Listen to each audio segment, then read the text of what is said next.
లక్ష్మి కొడుకు స్వార్థ ఇష్టపడ్డ అమ్మాయి అతనిని వివాహం చేసుకోవడానికి ఇష్టపడలేదన్న విషయం తెలుసుకున్న అతని తల్లిదండ్రులు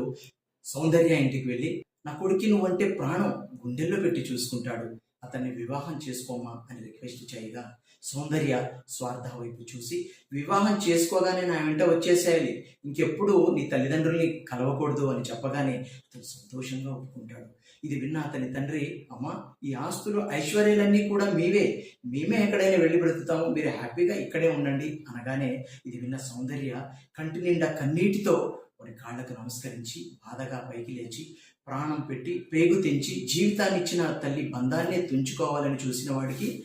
ప్రాణ విలువ అర్థమవుతుందా?